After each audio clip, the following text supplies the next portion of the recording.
Translation and purport by His Divine Grace A.C. Bhaktivedanta Swami Srila Prabhupada Ki Jai.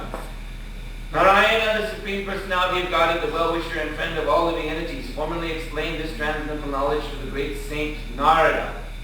Such knowledge is extremely difficult to understand without the mercy of a saintly person like Narada, but everyone who has taken shelter of Narada's disciplic succession can understand this confidential knowledge.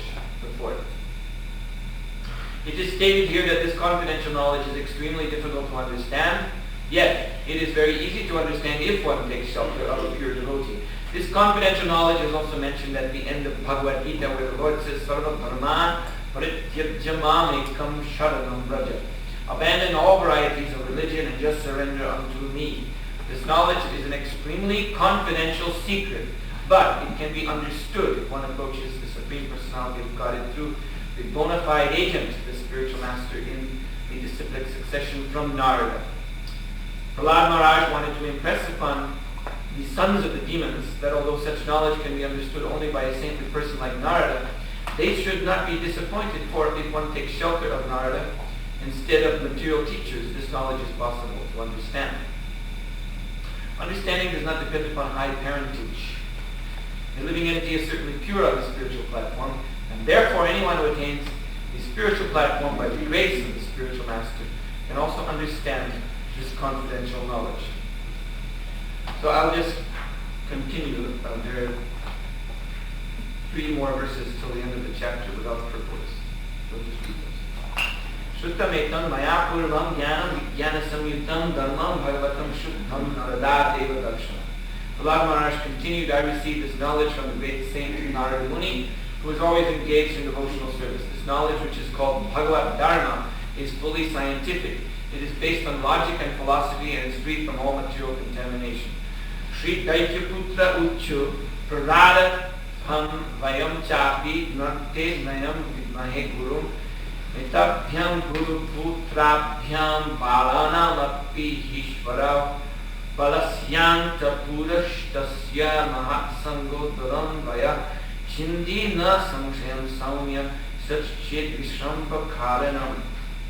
The sons of the demons replied, Dear Prahlad, neither you nor we know any teacher or spiritual master other than Shanda and Amark, the sons of Shukracharya. After all, we are children, and they are our controllers. For you especially, who always remain within the palace, it is very difficult to associate with a great personality. Dear friend, most gentle one, would you kindly explain how it was possible for you to hear Narada? Now, kindly dispel our doubts in this regard. Thus end the Bhaktivedanta purports of the 7th canto, 6th chapter of the Srimad Bhagavatam, entitled Prahlad Instructs His Demoniac Schools. Mukam karoti vachanam malamanaaya egam vipataraham bande sri guru karnam. So to read translation again of text 27. Narayana, the Supreme Personality of Godhead, the well-wisher and friend of all living entities, formally explained this transcendental knowledge to the great sage Narada. Such knowledge is extremely difficult to understand without the mercy of a saintly person like Narada. But everyone who has taken shelter of Narada's disciplic succession can understand this confidential knowledge.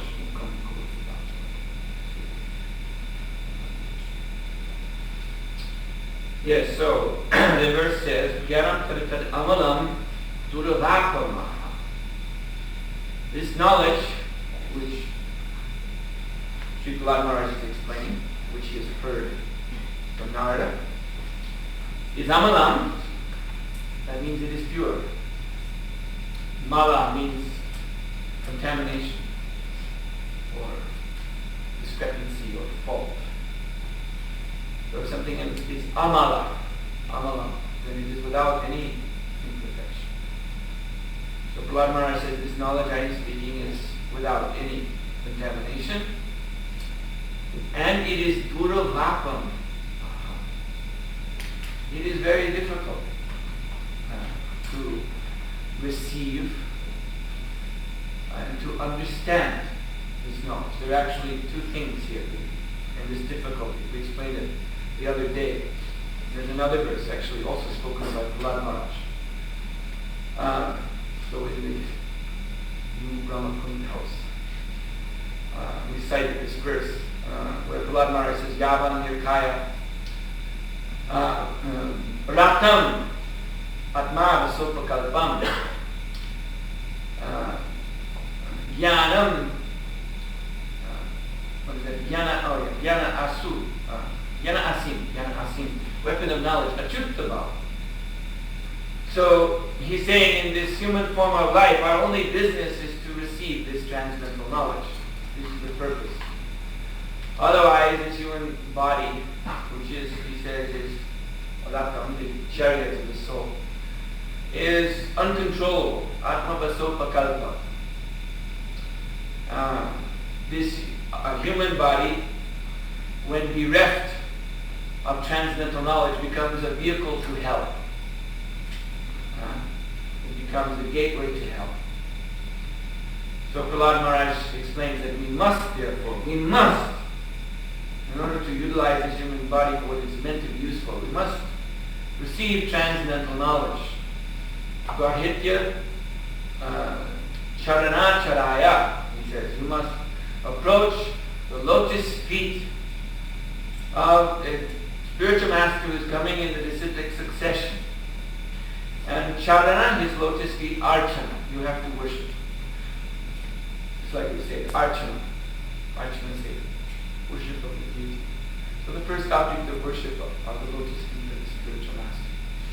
And in return for that worship, the spiritual master endows us with Nisitam Jnanamasim, the sharp weapon of transcendental knowledge, by which Ashta Shatru, by which the enemy, as you know from Bhagavad Gita,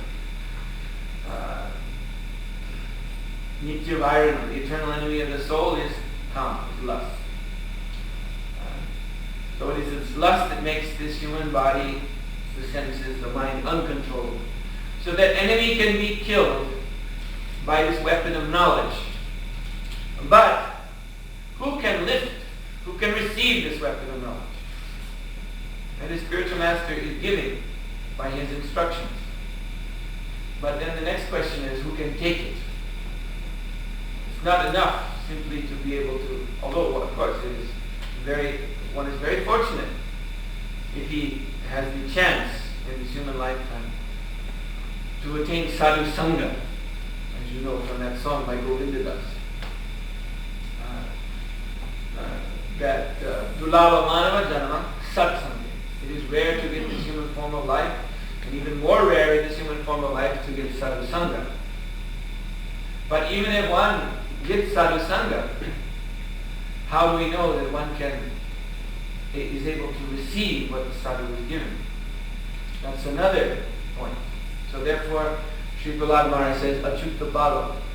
One has to have the strength which comes from Lord Achyuta, Lord Krishna.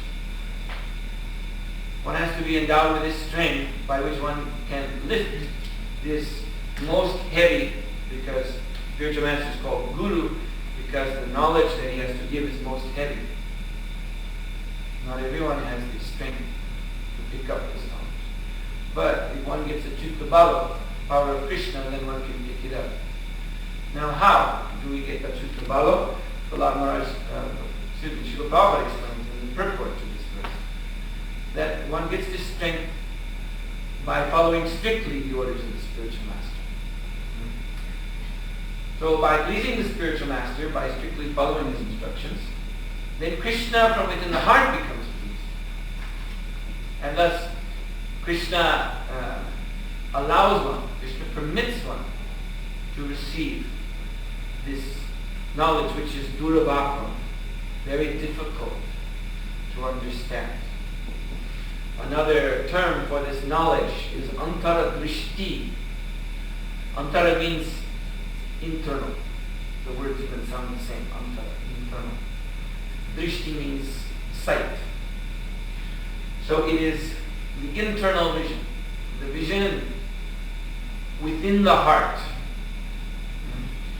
There is a very beautiful verse from the Srimad Bhagavatam, spoken by the Super Soul, spoken by the Lord Himself. So he says, Hamsavaham cha tvam chaya Sakyaya Manasayana. Yes, and it goes on. Abhutam Antara Vaukha Sahasra Parivatsaram. A very sweet verse. The Lord says, He's speaking to the living entity, speaking to the jiva in the heart. So Krishna says, I am a swan. Hamsa aham. Hamsa means swan. Aham means I. So I am a swan.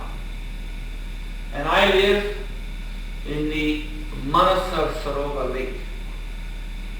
The heart is the seat of the Manasa. Manasa means the mind. And there's also a heavenly lake called Manasa Sarova. The lake of the mind, literally it means. So the heart is also called the Manasa Sarova, the beautiful lotus lake of the mind, in which there are golden lotuses. And there is a beautiful swan dwelling in this lake, the Hangsa, the Paramatma. So the Lord says to the jiva, I am a swan, beautiful swan, transcendental swan, who lives in the Manasa Sarova lake of your heart. And Hamsa, aham, chatvam charya. Tvam means you, and you are also a swan. You, my dear jiva, are also a swan. And Sakyaya, you are my friend. We are friends. We live together in this transcendental lake. But Abhuta Antara Loka. This lake is very far from our true home. Sahasra Parivatsana, for thousands and thousands of millenniums. Millennium means ages, or even millennium means for cosmic manifestations, the appearances and disappearances of the universe. So for many, many thousands of universal manifestations and cataclysms, in other words, since time immemorial, we have been away from our true home, the spiritual world, living together in this lake. So this is the Antara Drishti, this is the confidential knowledge, to see the truth of this statement, that I, the spirit soul, am a swan. Now what does swan mean? Hangsa, or Paramahamsa, means one who is transcendental, like this swan, Prabhupada explains, this bird that knows the art of drinking a mixture of milk and water and separating with its beak the milk from the water. Although it is mixed together, placed before the swan in one bowl, still the swan, he knows the fine art of picking up the mixture in its beak and drinking it in such a way that the water comes back out of the mouth and only the milk goes down. So this material existence is a mixture of matter and spirit. So one who is Hangsa is one who is actually spirit. So the soul is spirit. The soul actually has nothing to do with matter. Although due to ignorance we have unfortunately come to identify with matter. That is our mistake. But in actual fact, we have nothing to do with matter. That is our real position. And side by side with us in the lake of this heart is the Supreme Mahamsa, Paramatma. And he is our dear friend. Sakha. Sakha means friend. So, as soon as one comes to know this fact, then, as Lord Krishna declares in the 13th chapter of Bhagavad Gita, we spoke about this last night, Nahi nasti atmanatmanam. Then one can no longer, it is not possible anymore to degrade oneself by the mind. If one knows one's true identity, if one knows one's true friend is the super soul, and indeed if one sees that soul and super soul are within the heart of every living being. I told the other day a nice story from Mahabharata about one brahmachari named Vipula, who is the disciple of Deva Sharma, great spiritual master. And Deva Sharma was worried because his wife, Deva Sharma was Grihastha Guru. So his wife, Ruchi, was so beautiful. She was extraordinarily beautiful, exceptional among human women. She was beautiful as a demigod, which is never seen on this planet, such beauty. So he was afraid that because my wife is so beautiful, Indra, who is very lusty, will come and seduce her. Indra is very tricky. He comes even looking exactly like the husband of a woman. When the husband is away, he comes looking just like the husband to pollute her. And she, being innocent, she cannot see the difference. So Deva Sharma had to leave the ashram. So he requested his disciple that you please protect my wife. So in order to do this, Vipula, by mystic power, he transferred himself into the body, inside the body of Ruchi. He was staying inside of her body like a hand in a glove. And so that when Indra came, he tried his best to seduce her. But from within the body of Ruchi, Vipula, he suspended all of her sensory functions. So she was just standing like a statue. And Indra was doing his whole show. And she was just staring straight ahead, registering no expression, making no movement at all. So then Indra became suspicious. Why is she acting, or shall we say not acting? Why is she not acting like this? So then he looked into her eyes. He looked deep within her eyes and he could see Vipula inside. So he was very embarrassed and he left. So this way Vipula became very dear to his spiritual master for having done this. I told the whole story the other day. I'll tell the whole story now. Also, there's a nice second part to the story. But we only want to focus on this. So Indra, when he looked inside of Ruchi and saw Vipula, then it is described, he became ashamed of himself. Well, what am I doing? I'm trying to seduce this woman, and all the time there's Vipula inside seeing everything I'm doing. This makes me ridiculous. So he left. So this antara drishti means to see within. So when one can see within the heart of all living entities and sees Krishna looking out, looking at us, then how can one do any nonsense? How is it possible that Krishna is within our heart and Krishna is within the hearts of all other living entities? And how is it possible to view other living entities as objects of my lust? Try to exploit their bodies for my sense gratification. Because all the while, the Lord is seeing everything we're doing. That is, of course, very shameful for us to commit sinful activities in the sight of the Lord. So, Lord Krishna therefore says, one who has this antara drishti, this internal vision, then nahi nasti atmanatmanam, he cannot degrade himself by the mind. He's situated in his position as Hamsa, as one transcendental to material attraction. And the Lord says also, in the next line, tato yati param gati, that by having this antara drishti, his way back home, back to Godhead is opened. Because the Lord has said, I am a swan and you are a swan, and we are very far from home. So as soon as we understand this, then together the two swans fly back to God. The two beautiful birds of the heart. They leave. They begin their journey back home. The Lord leading the legion back to transcendental Dham, Govardhan. So, all of this knowledge is there. It's not something that has to be added. It is there already in the heart, but it is covered. So, Jiva Shakshat Nahi Tat Guru Chaitya Rupa. Therefore, because the Jiva, he's covered by ignorance. He is generally unable to see within the heart. But Shikshaguru Haiti Havi Mahamtasu. The Shiksha Guru, the instructing spiritual master, appears without, because our vision is not antara, it's bahir drishti, it's external. We look without into the world of matter. So Krishna is so kind to us that his representative appears without, appears externally. But when he speaks this antara drishti. So in other words, that which is within appears by Krishna's mercy without.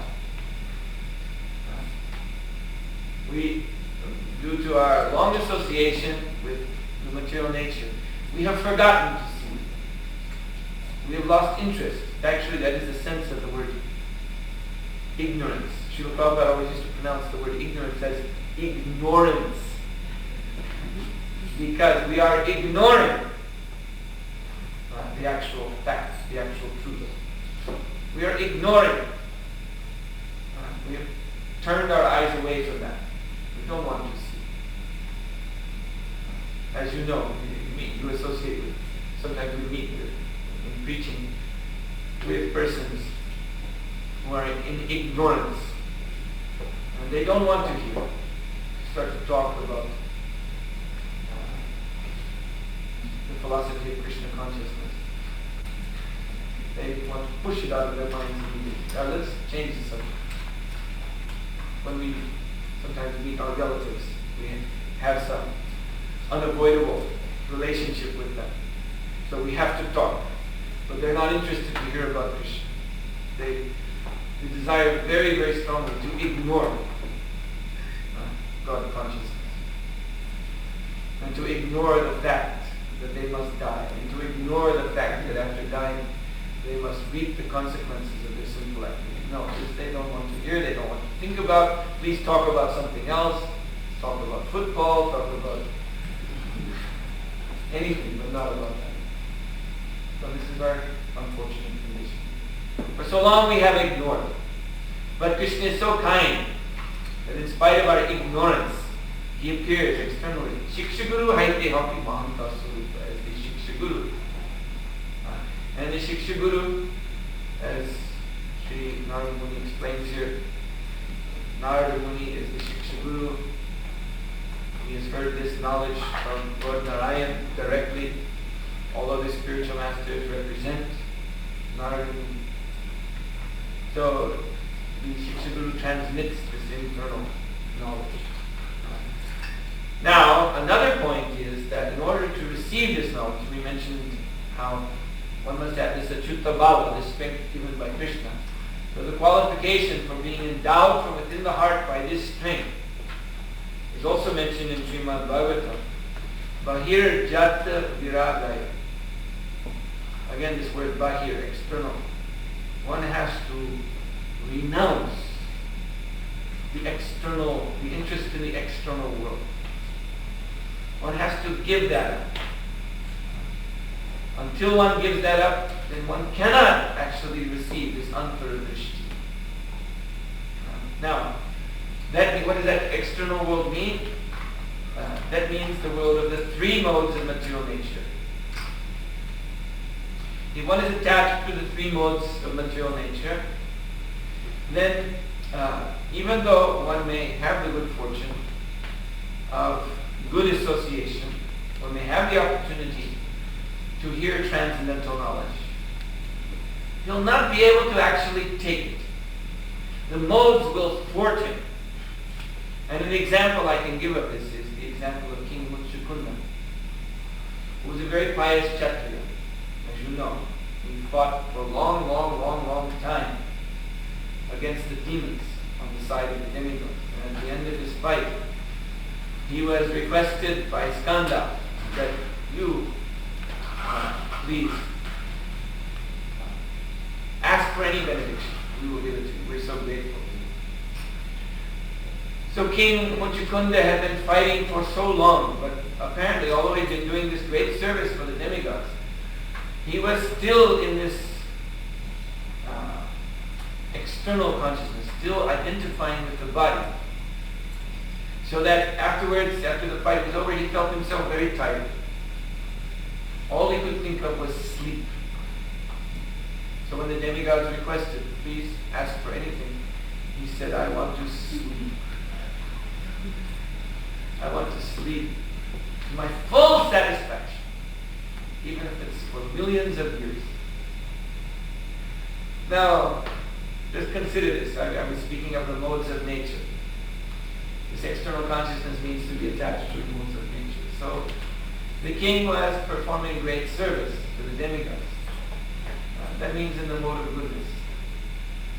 But he reverted to the mode of ignorance because of being attached to the modes. And these modes are always competing. So he was forced. He had the opportunity. Now the demigod said, whatever you want.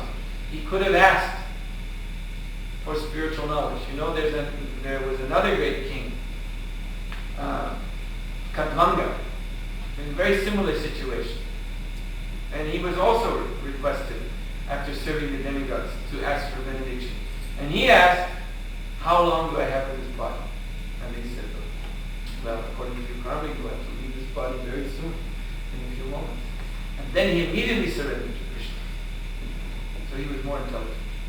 His mind was free of the influence of the modes of nature. So Muchakunda, he could have asked the same thing, but no, he said, I want to sleep. Because his mind was still conditioned by these modes. So just see, one may come up to the mode of goodness. Mode of goodness means then one has actually the opportunity for Krishna consciousness. Krishna consciousness can only begin when one is situated in the mode of goodness. But when one is attached to this external conception of things, then the modes drag him back. Goodness is overcome by another mode, passion or ignorance.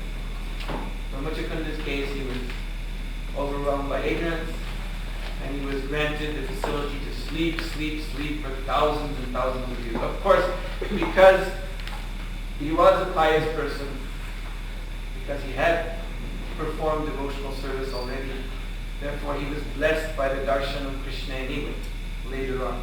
When Krishna came as Ranchor, as he ran from the fight with this Kaliyavana, this king of the Mlechas. He led that Mlecha king into the cave, and the Mlecha king saw Muchakunda laying there, thought that this was Krishna, and gave him a kick.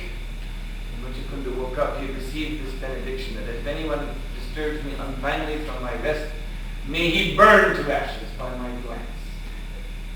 So this Kaliyavana, was that his name? Kaliyavana? He was reduced instantly to a cinder. And then King Muchakunda, he had the darshan of the Lord. So he was very fortunate. But to have this antara drishti, this internal vision, regardless of the external circumstances, this is very, very rare. Very, very rare thing. We can see it. One of my favorite sections of the Srimad Bhagavatam is in 6th canto, the story of Vritrasura, who was previously King Chitraketu. King Chitraketu was a devotee. He was blessed by pure devotional service, again by Narada Muni. But he got into trouble with Mother Parvati. He was cursed to be a demon. And the way in which he appeared as a demon is very interesting. He was brought forward out of the sacrificial fire by Tvashta. Tvashta caused the appearance of Vritrasura, the next birth or the next form of Chitraketu. Because Tvashta was angry at Indra, King Indra, for having killed his other son, Vishvarupa. So Vritra was conceived from the sacrificial fire to be an enemy of Indra. So this was his mission in life. He accepted this. He had accepted this curse of Mother Parvati. All right, if you say I must be a demon, then I will be a demon. And he accepted the order of his father that he must defeat Indra, he must kill Indra. All right? Of course, this is demoniac, but what can I do? I'm a victim of these circumstances. But he had no interest. Although he accepted all this, he had no interest in these activities. He was performing them as a duty. Instead, his own interest was completely within. He recites, when he met Indra on the battlefield, he recited a very beautiful verse expressing his internal sentiment, in which he declared, what was that? Aham hare tava padaika guna, dasano dasa bhavatasmi buya. Very, very. He was saying that although I appeared here as a demon and I must fight with you, Indra, actually, in my heart, I simply am praying for the opportunity to be Dasa Anandasa, servant of the pure devotees of the Lord. Because if I attain this position, then he says, very nice points. He says, Manak Smarateshu. Then I can always remember in my mind, Pater Gunamste, the qualities. Guna means quality. The qualities of Pati. Pati means the Supreme Father or Krishna. So I will be able to remember by the grace of the pure devotees who I shall serve. I will serve their servants, their servants, their servants. Dasa Anandasa. Then by the grace of all these devotees, I will always be able to remember Krishna.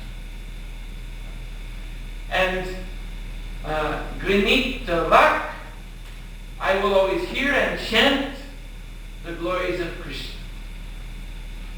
And Karma Karutu Karya, my body will be always engaged in the service of Krishna. So he expressed so nicely, this is my only aspiration.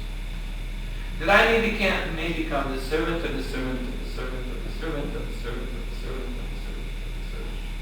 of the servant of the servant of the servant of the servant of the servant of the servant of the servant of the servant of the servant of the servant, endlessly, of the Vaishnavas. So that I can always remember Krishna. I can always hear and chant about Krishna and engage my service only in the service of Krishna. That is what I want. So this is Antara Drishti.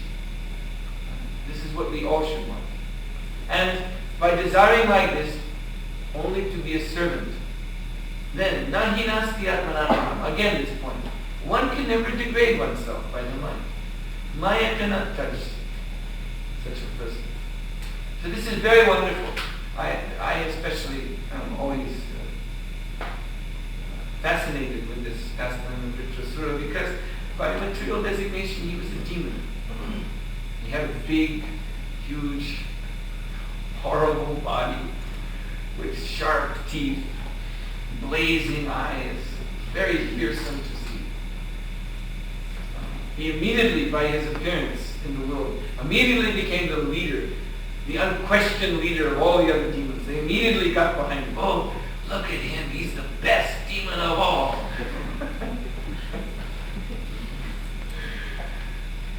And he had this mission. You see, the demons are called Indradi. You know this verse, Krishna Stu Bhagavan Svayam. So there's the word in this verse. Indradi Vakyulam Lokam, that the Lord appears in this world in his avatar forms as the killer of the enemies, Indradi, the killer of the enemies of Indra. So anyone who is an enemy of Indra is normally considered to be an enemy of Vishnu, because Indra is the king of the demigods, and the demigods are the servants of Vishnu. So this was Vritrasura's designation. But this shows how this knowledge, this transcendental knowledge, this Krishna consciousness, is so confidential. Because he had this antara drishti. So Although everyone, all the demons and the demigods too, they were considering, oh, look at this powerful demon. And Indra was fearing him. Nonetheless, he was Krishna. Nonetheless, he was a pure devotee. His aspiration was simply to become servant of the Vaishnavas and go back home back to Kali. And so actually he is described as the real victor. Although Indra cut off his arms and cut off his head, and his body dropped. Vritrasura went back home back to Godhead. One who goes back home back to Godhead is called Jita. He's the victor. Indra was left to the mature world to enjoy the spoils of his victory. Actually, this is what Vritrasura told him too. He said, yes, Indra, please kill me, so that I can go back home back to God. You can stay here, and you can enjoy your victory. But I don't consider that victory at all. I am not interested in such things. Actually, Vritrasura, he said, actually the Lord forbids his pure devotees from engaging in such sense gratification as you are accustomed to engage. So, Vritrasura, he is most glorious. Most glorious. So this is, here if we think about Vritrasura, we can see why this knowledge is called confidential. So one who has this knowledge, one who is situated in this confidential knowledge, Antara Drishti, able to see within the heart his own true nature, his relationship with Paramatma, that is called in Bhagavad Gita Brahmasparsa. That means he's in touch with the spiritual world. So, Lord Krishna says, Vayasparsheshu asakta. In order to become Brahmasparsa, first, Vayasparsheshu asakta. One has to give up the Vayasparsha. One has to give up the contact, the touch with the external material, with the world of sense gratification. We have to do that. And by giving that up, then Vindati Atmina Vaisukha, then one tastes pleasure within. Brahma Yoga Yuktatma.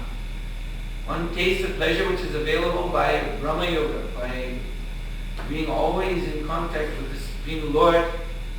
And this sukha, this pleasure, sukha akshaya. This sukha, this transcendental pleasure is imperishable. Such a person who is situated in this antara drishti, he is enjoying a pleasure within. Sukha akshaya asmate, which which cannot be reduced or cannot be subtracted from, as is the pleasure of those who are situated in the modes of nature. Those who are situated in the modes of nature, they may attain something, but then by the changing of the modes, it's taken away. As we gave the example, one may come to even to the mode of goodness, but then suddenly the modes revert, and he's in the mode of ignorance. But for one who is situated within, who is in contact within, with his real nature and with Paramatma, then he is ever situated in the ocean of transcendental bliss, which can never fade away. So,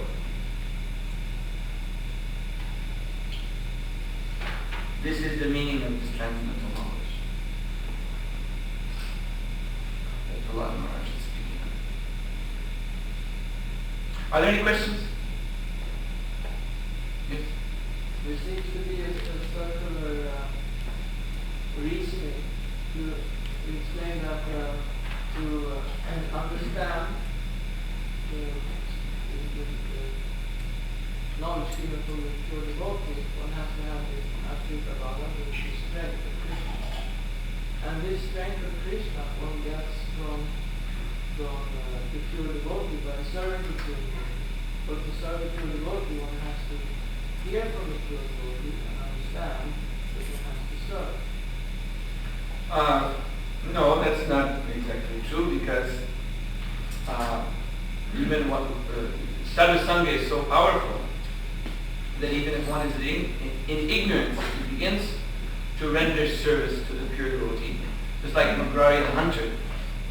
He wanted to serve Narada simply by the influence of sadhu sangha.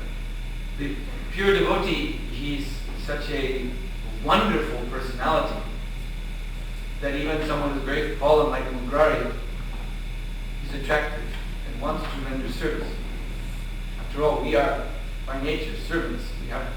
We in any case are serving something. So it is quite natural to become attracted just by association to serving the pure devotee. So Mugrari the hunter, even while he was still situated in total ignorance, he wanted to serve. He was offering Narada Muni to please take some skins. I have some nice things, some skins and some horns and so on. Would you like any? And Narada said, no. But he wanted to serve, so then he asked, well, how can I serve you? And then Narada began to explain the proper method of service. And by this, then he attained transcendental knowledge of Krishna consciousness. So the service attitude is generated by sadhu sangha. Even without any knowledge, it's agyata sukriti. One may serve the pure devotee even without knowing that he is serving the pure devotee, or even without any conception of rendering service to a saintly person. It may be completely accidental, just like when someone may accidentally serve Tulsi Devi, thinking she's an ordinary plant, accidentally water her. Still the effect is there, agyata sukriti. So this is the potency of sadhu sangha. Therefore it is said, the devotees of the Lord are more merciful than the Lord himself, than the Lord himself.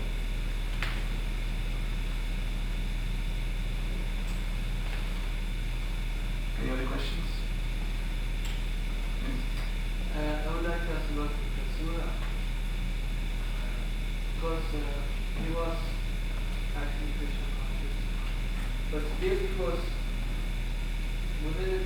someone who could be criticized. Say that if he now was Krishna conscious, why did he engage in this demonic? Probably he was very Krishna.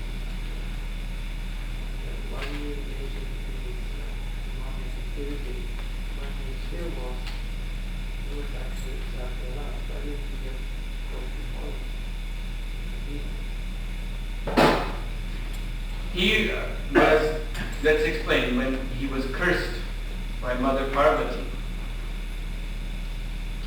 he was accepting her curse. He was addressing her as mother. That, my dear mother, you wish me to take my next birth as a demon? All right. He accepted this curse, just like Maharaj Pariksit accepted the curse of Srini. He didn't have to, but he did anyway. And the purpose, and sometimes the devotee does not accept the curse. Like in the 9th canto, there's a story of Prashadna, who was a Kshatriya prince who was cursed by Vashishta because he was to protect a cow, but in the darkness, when the lion or the tiger jumps on the cow, he struck out with his sword, but killed the cow, and only cut the ear off the tiger. So Vashishta Muni accused, you killed a cow, that was a great sin, so you must take your next birth as Shudra. But Prashadna, he just went to the forest and absorbed himself in thoughts of Krishna, and there was a forest fire which burned up his body, and he went directly home back to Godhead. So he did not accept the curse. So a pure devotee can, even such a curse from Mother Parvati herself,